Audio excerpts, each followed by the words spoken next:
Teman-teman pernah tahu nggak yang namanya cerita novel? Jadi cerita novel itu ceritanya fiksi, tetapi berdasarkan real people. Ya, jadi orang atau karakternya tuh ada. Jadi cerita itu diinspirasi oleh real people, tapi ceritanya sendiri fiksi. Nah, sekarang kita mau melihat teman-teman kisah mengenai Yahya yang mereka klaim sebagai Yohanes Pembaptis di dalam Quran. Ini novel apa cerita real? Sekarang kita baca dulu Quran surah Maryam, ya, ini Quran surah 19 ayat 2 sampai 15. Ini mengenai Zakaria dan Yahya, ya.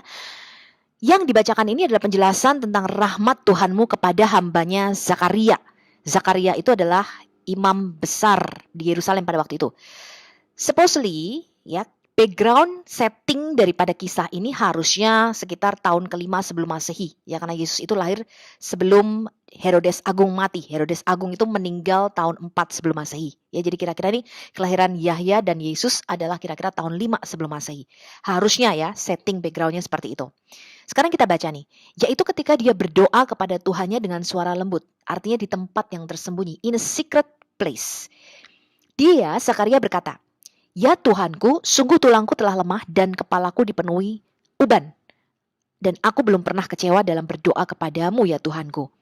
Dan sungguh aku khawatir terhadap kerabatku sepeninggalku, padahal istriku seorang yang mandul. Maka anugerahilah aku seorang anak dari sisimu, yang akan mewarisi aku dan mewarisi dari keluarga Yakub. Jadikanlah dia, ya Tuhanku, seorang yang diridhoi." Jadi di sini Zakaria berdoa meminta anak.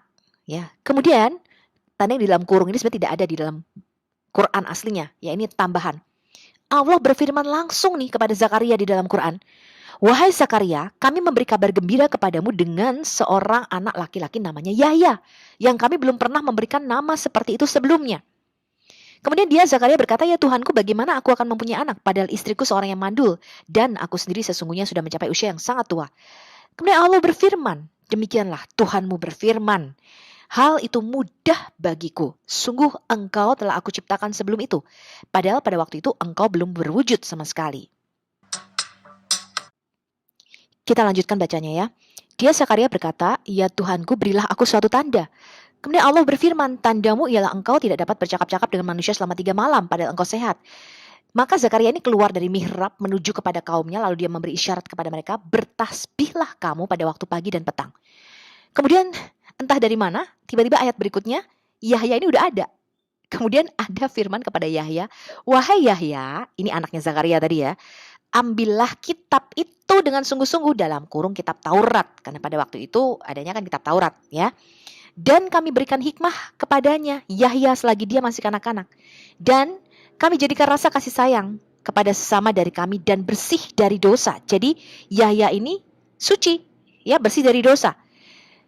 "Dan dia pun seorang yang bertakwa dan sangat berbakti kepada kedua orang tuanya. Dan dia bukan orang yang sombong, bukan pula orang yang durhaka.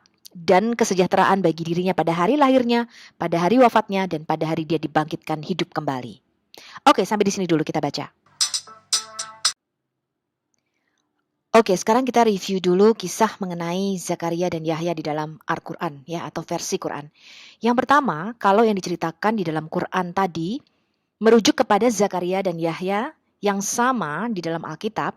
Mereka ini adalah orang-orang Yahudi. Jadi settingnya kira-kira tahun 5 sebelum Masehi, yaitu tahun kelahiran Yesus dan Yahya. Zakaria di dalam Alkitab itu bukanlah nabi, tetapi imam besar dari keturunan Harun. Pada waktu dia menerima kabar gembira dari malaikat Gabriel mengenai kelahiran Yohanan atau mengenai kelahiran Yohanes Pembaptis, itu dia berada di bait suci melakukan pembakaran ukupan, ya.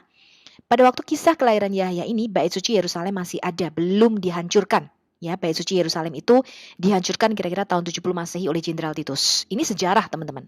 Anda harus tahu. Sekarang, kalau Anda bertanya kepada teman muslim, teman-teman, apa sih arti nama Zakaria itu? Kira-kira mereka tahu nggak ya? Tanya aja kepada mereka. "Kamu tahu nggak sih Zakaria itu artinya apa?" Zakaria itu dari kata Zakariyah, artinya Yahweh mengingatku atau Yahweh remembers. Mengapa bukan Zakaria, Allah mengingatku? Kan mereka mengklaim nama Tuhannya Allah.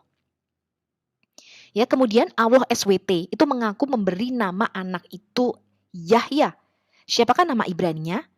Nama Ibraninya adalah Yohanan, yang artinya Yahweh bermurah hati kepadaku atau Yahweh is gracious. Kalau yang memberi nama Allah, kenapa bukan namanya yang dimasukkan ke dalam nama Yohanan ini? Kenapa nama Yahweh? Ya, kenapa nama Yahweh dimasukkan ke dalam nama Yohanes Pembaptis? Kenapa bukan nama Allah?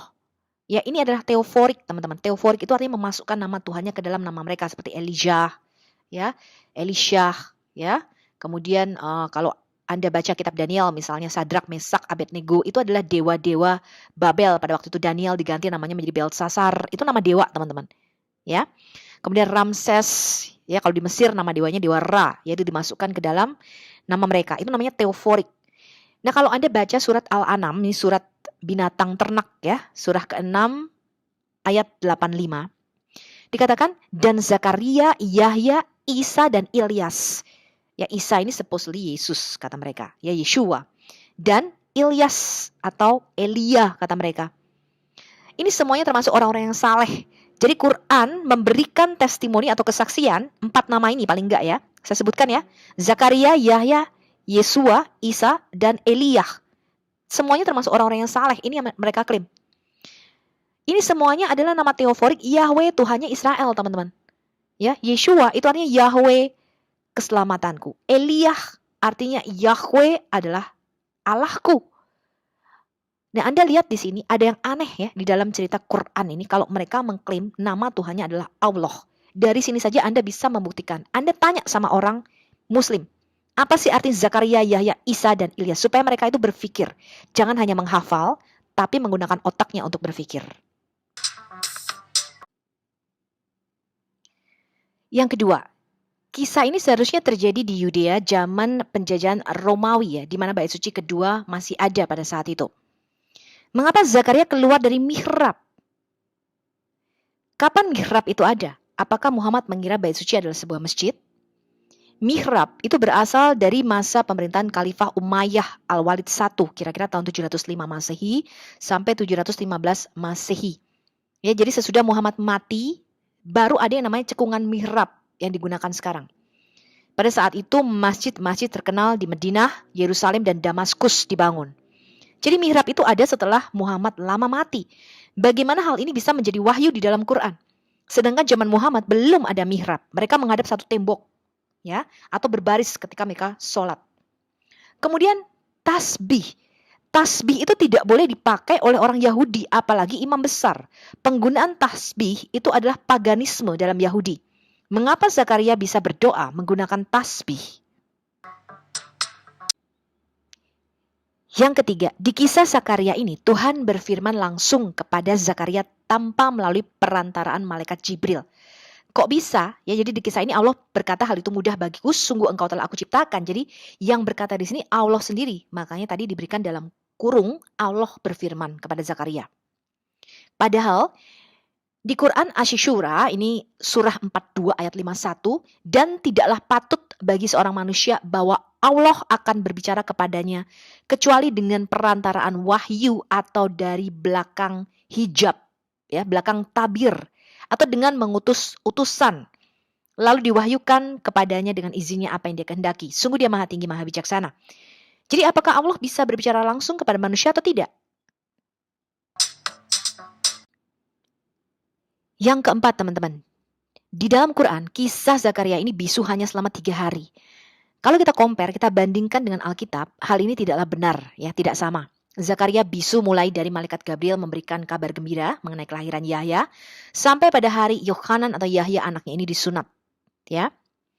Bagaimana Allah bisa mengubah cerita ini 600 tahun kemudian? Apakah ini masuk akal? Ini adalah kisah Zakaria versi Arab, bukanlah kisah Zakaria versi aslinya. Jadi kalau Anda beli tas misalnya, ada yang merek LV, ada yang merek Hermes gitu, ya. Itu ada yang asli originalnya yang harganya mahal, teman-teman. Ada yang KW-nya palsunya buatan Cina, teman-teman.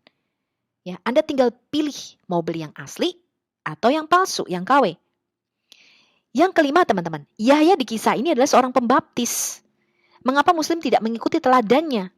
Ya, padahal hal ini ada, ya, terdapat di dalam surah sapi betina Al-Baqarah, ya, surah kedua ayat 138. Sibgohnya Allah, siapa yang lebih baik sibgohnya daripada Allah? Ya, jadi sibgoh, ya, atau baptisan atau celupan itu ada di dalam Quran. Seharusnya Anda mengikuti teladan daripada Yahya ini, yaitu dibaptis, teman-teman. Oke, kalau sekarang kita membaca Al-Furqan ya, ini surah 25 ayat 4 sampai 6. Jadi pada awal-awal keislaman ya, ketika mereka menginvasi negara-negara lain, orang-orang itu tidak tahu yang namanya Quran, taunya Furqan atau Purqan mereka menyebutnya, ya bukan Quran pada waktu itu. Sekarang kita baca nih, ayat 4 sampai 6. Dan orang-orang kafir berkata, Quran ini tidak lain hanyalah kebohongan yang diada-adakan oleh dia, Muhammad, ya, dibantu oleh orang-orang lain. Sungguh mereka telah berbuat zalim dan dusta yang besar. Dan mereka berkata, itu hanya dongeng-dongeng orang-orang terdahulu yang diminta agar dituliskan, lalu dibacakanlah dongeng itu kepadanya setiap pagi dan petang. Jadi ini adalah tuduhan orang-orang kafir terhadap Muhammad. Kemudian bagaimana caranya Muhammad membela diri, teman-teman? Muhammad menurunkan ayat, teman-teman, ya, dikatakan kul, katakanlah Quran ini diturunkan oleh Allah yang mengetahui rahasia di langit dan di bumi. Sungguh dia Maha Pengampun, Maha Penyayang. Jadi bagaimana caranya Muhammad membela diri? Percaya kata gue, kata Muhammad. Ya. Kemudian kalau kita baca, teman-teman, ya, di kisah lain nih, ya, seorang budak muda Kristen yang berasal dari suku Bani Ihadrami di Mekah, Jabir, ya. Kemudian disebut sebagai sahabat Nabi Islam Muhammad. Inilah tuduhan informan yang berkontribusi pada bacaan Muhammad. Ya, ini dibuat oleh lawannya. Jabir ini diidentifikasi dengan nama dalam salah satu cerita yang disebutkan oleh periwayat Al-Quran abad ke-8, Muqatil ibn Sulaiman. Kira-kira tahun 767 Masehi. Dia menulis, ada seorang budak, Amir bin Al-Hadrami Al-Quraisy. Dia seorang Yahudi yang berbicara bahasa Yunani, ya, atau Aramaik, ya, pada waktu itu. Sang Rasul biasa duduk di Al-Marwah, ya, di kedai atau di gerai seorang pemuda Kristen bernama Jabir, budak Banu Al-Hadrami. Dan mereka biasa berkata, orang yang mengajari Muhammad sebagian besar dari apa yang dia bawa adalah Jabir, orang Kristen, budak Banu Al-Hadrami. Kisah serupa juga menyebutkan seorang budak Bani Al-Hadrami sementara tidak menyebut nama Jabir secara spesifik. Jadi beredar rumor-rumor pada waktu itu, teman-teman, bahwa Muhammad itu diajar oleh seorang budak muda Kristen. Ya, jadi dari pagi sampai petang dia duduk, ya, kayak ngomong-ngomong di kedai kopi gitu sambil ngopi-ngopi, dia dengerin cerita-cerita Alkitab nih dari seorang budak muda Kristen ini. Ya, dari suku Bani Al-Hadrami ini. Jabar ini diidentifikasi dengan nama dalam salah satu cerita yang disebutkan oleh periwayat Al-Quran abad ke-8, ya, Muqatil ibn Sulaiman. Dia menulis ada seorang budak Amir bin Al-Hadrami Al-Quraisy, dia seorang Yahudi bukan seorang Arab, berbicara bahasa Yunani, ya, atau Aramaik. Namanya Abu Fukaya Yashar. Pada saat orang-orang Quraisy melihat Nabi berbicara dengan dia, mereka berkata, sungguh dia telah diajar oleh Abu Fukaya Yashar. Ini ada di dalam Muqatil bin Sulaiman, Tafsir Al-Quran 2487 paragraf 18.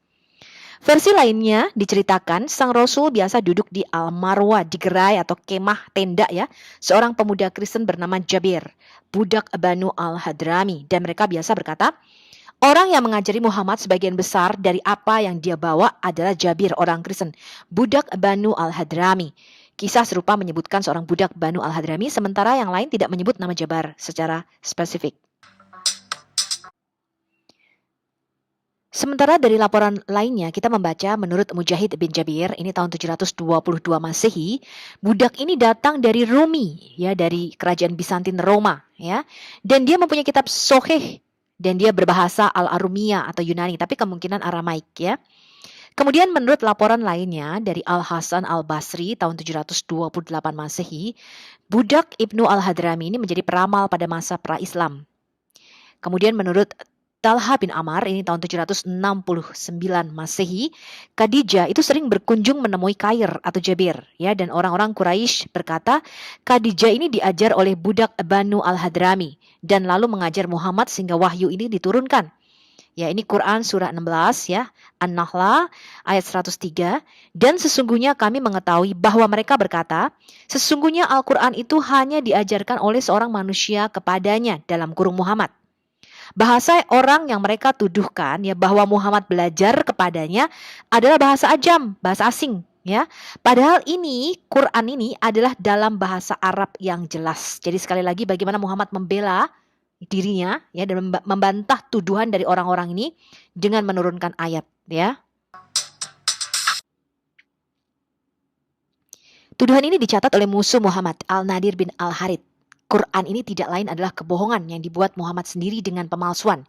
Mereka yang membantu dia adalah Adas, seorang budak dari Huwaitib bin Abdul al-Usa, Yasar, seorang budak dari Amir bin al-Hadrami, dan Jabir, yang seorang Yahudi kemudian menjadi Muslim.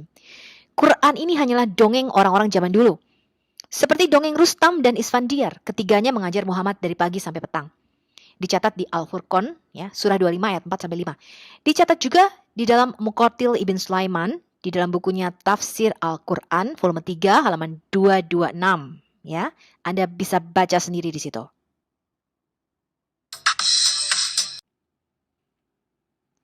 Saya tambahkan sedikit mengenai silsilah Zakaria dan Yahya versi Islam, teman-teman. Zakaria adalah putra dari Azan ibn Burkiyah. Zakaria dan Imron ibn Matan bin Yaakim sama-sama keturunan Nabi Daud dari jalur Yehuda ibn Yaakub. Dan ini salah ya, karena imam besar itu harus dari keturunan Lewi, bukan Yehuda.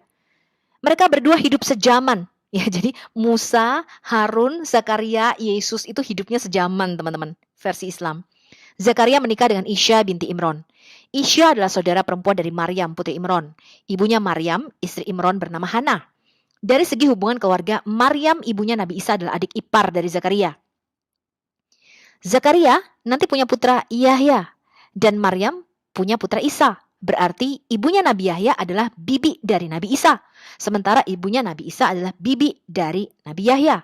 Yahya dan Isa saudara satu nenek dari pihak ibu, yaitu sama-sama cucu dari Hana. Ini dicatat di Muhammad Al-Washfi, Tarik Al-Anbiya wa Ar-Rasul, halaman 272. Ada juga yang berpendapat istri Zakaria, Isya, bukan kakak dari Maryam, tapi bibinya, karena Isya adalah saudara perempuan dari Hana, istrinya Imron. Dalam versi ini, Maryam bukanlah adik ipar dari Zakaria, tapi kemenakan istrinya. Dalam versi ini juga tentu Maryam bukanlah bibi dari Yahya, putra Zakaria, tapi sepupu. Dan Isa, putra Maryam, adalah kemenakan dari Yahya, bukan sepupu. Tarik Al-Anbiya wa Ar-Rasul, halaman 273. Jadi mereka bingung, teman-teman. Ada yang mengatakan Imron berarti anaknya 4 nih. Ada Harun, Musa, Maryam, dan Isya. Ya, Isya ini yang menikah dengan Zakaria, ya. Karena apa, teman-teman? Karena mereka kehilangan yang namanya kitab aslinya, sehingga mereka tidak tahu lagi silsilahnya carut marut amburadul, ya. Bagaimana mungkin Zakaria, kemudian Yahya Pembaptis, kemudian Yesus itu bisa hidup sejaman dengan Musa, terpaut 1500 tahun, teman-teman. Jadi menurut Quran dan sumber sejarah Islam sendiri, Zakaria itu hidupnya sejaman dengan Musa dan Harun. Karena istri Zakaria adalah saudara perempuan Musa, Harun, dan Miriam, yaitu Isya. What? Isa ya adalah keponakan Musa dan Harun. Bagaimana mungkin? Ya, ini beda 1500 tahun. Hal ini di dalam Quran, teman-teman, terjadi kebingungan. Ya, karena Quran ini bukanlah firman Tuhan yang sejati. Ya, kalau Tuhan yang Maha Tahu, tidak mungkin dia keliru antara Miriam, saudara perempuan Musa dan Harun, kakak tertuanya, ya. Itu beda 1500 tahun dengan Maryam ibu Yesus. Itu beda suku, teman-teman, ya. Miriam, Musa dan Harun suku Lewi, Maryam ibu Yesus suku Yehuda. Sekarang kita sudah bisa melihat dengan jelas ya bahwa Quran bukanlah firman Tuhan. Saya tambahkan sedikit, teman-teman. Kita baca Al-Imran ya, surah 3 ayat 38 sampai 41. Di sanalah Zakaria berdoa kepada Tuhannya. Dia berkata, "Ya Tuhanku, berilah aku keturunan yang baik dari sisimu. Sesungguhnya Engkau Maha mendengar doa." Kemudian para malaikat memanggilnya ketika dia berdiri melaksanakan sholat di mihrab. Nah, sekarang yang menyampaikan kabar gembira adalah para malaikat. Ya, tadinya hanya Allah sendiri. Ya, sekarang para malaikat. Ini mana yang benar ini? Ya. Allah menyampaikan kabar gembira kepadamu dengan kelahiran Yahya yang membenarkan kalimat daripada Allah, membenarkan kalimatnya. Siapa itu? Yesus. Ya, Yesus itu disebut kalimatullah atau kalimat atau firman-Nya Allah. Panutan berkemampuan menahan diri dari hawa nafsu dan seorang nabi di antara orang-orang saleh. Dia Zakaria berkata, "Ya Tuhanku, bagaimana aku bisa mendapat anak sedang aku sudah tua dan istriku pun mandul?" Kemudian dia dalam kurung Allah berfirman, ini sekarang Allah nih yang berfirman. "Demikianlah Allah berbuat apa yang dia kehendaki." Dia Zakaria berkata, "Ya Tuhanku, berilah aku suatu tanda." Allah berfirman, "Tanda bagimu adalah bahwa engkau tidak berbicara dengan manusia selama 3 hari, kecuali dengan isyarat. Dan sebutlah Tuhanmu banyak-banyak dan bertasbihlah pada waktu petang dan pagi hari." Kalau kita melihat teman-teman, Yahya ini membenarkan kalimat Allah yaitu Isa. Ya, inilah tafsir Al-Jalalain mengenai Quran surah 3 ya, ayat 38. Dia mengatakan, siapakah si kalimat dari Allah ini? Yohanes ini akan mengkonfirmasi atau menguatkan firman Allah, yaitu Yesus, bahwa dia adalah roh Tuhan. Ya, jadi Yesus itu disebut firman Allah dan rohullah, ya, firmannya Tuhan dan roh Tuhan. Dia disebut sebagai firman Tuhan karena dia diciptakan melalui kata kun, katanya, jadilah. Ya, jadi maksud dari kalimatnya adalah yang akan mengakui kerasulan Isa yang dilahirkan dengan kalimat Allah. Sekarang kalau kita baca di dalam hadis teman-teman mengenai kisah mereka ya, Musnad Ahmad 16542, Nabi SAW itu bersabda, Allah Azza wa Jalla memerintahkan Yahya bin Zakaria alaihissalam dengan 5 kalimat agar diamalkan. Dan memerintahkan Bani Israel agar mereka mengamalkannya, namun Yahya hampir saja memperlambatnya. Lalu Isa berkata kepadanya, sesungguhnya kamu diperintahkan dengan 5 kalimat agar kamu mengamalkannya.